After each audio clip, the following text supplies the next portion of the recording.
पूर्णिया सांसद पप्पू यादव नालंदा जिला पहुंचे, जहां उन्होंने नूरसराय प्रखंड के कपसरी गांव जाकर दुष्कर्म के बाद हत्या की शिकार युवती के परिजनों से मुलाकात की।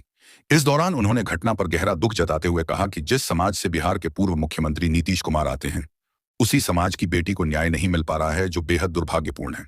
उन्होंने सवाल उठाया कि जब हम अपने ही समाज की बेटियों को न्याय नहीं दिला पा रहे हैं, तो सत्ता और राजनीति का क्या अर्थ रह जाता है। पप्पू यादव ने महिलाओं की सुरक्षा और सम्मान को सबसे बड़ा मुद्दा बताते हुए कहा कि वे इस लड़ाई को लगातार उठाते रहेंगे। उन्होंने महाभारत का उदाहरण देते हुए कहा कि द्रौपदी के चीरहरण के समय भगवान श्री कृष्ण ने उसकी रक्षा की थी, लेकिन समाज आगे नहीं आया था। आज भी स्थिति चिंताजनक है। वहीं अपने एक विवादित बयान पर सफाई देते हुए उन्होंने कहा कि उनका उद्देश्य किसी महिला को ठेस पहुंचाना नहीं था। यदि उनके शब्दों से किसी महिला को दुख हुआ है तो वे माफी मांगते हैं, लेकिन उन्होंने स्पष्ट किया कि उनकी नाराजगी राजनीतिक व्यवस्था और नेताओं से है, न कि महिलाओं से। उसी समाज से मुख्यमंत्री भी है। आश्चर्य, हम अपने परिवार को भी न्याय नहीं दिला पाए।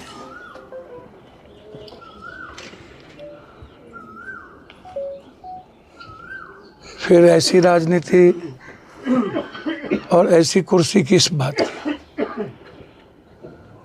कल भी हमने कहा कि माँ का दूध हम पी के बड़ा हो गया, माँ के कोख में रहे।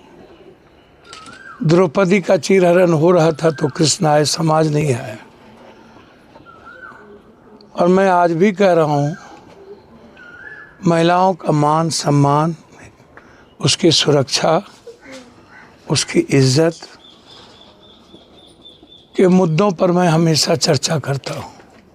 राजनीति में आए हुए किसी भी माँ बहनों को, जिसके लिए मैं लड़ रहा हूँ, सदन में ये बात कह रहा हूँ, यदि मेरे सम्मान और इज्जत के मुद्दों पर यदि आपको राजनीति करने वाले माँ बहनों को तकलीफ हुई हो, तो हम अपनी माँ बहनों के लिए जब लड़ रहे हैं, यदि उसको थोड़ा भी कहीं ठेस पहुंचा हो,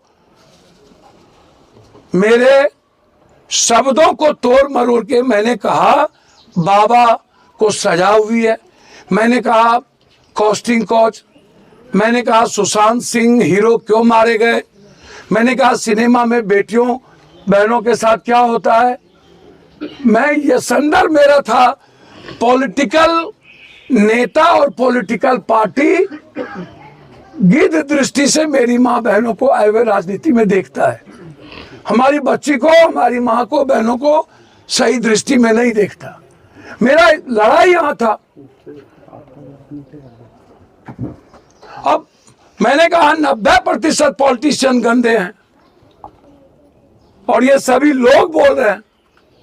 यदि किसी भी पॉलिटिकल राजनीति में आए हुए माँ बहनों को कहीं से ठेस पहुंची हो,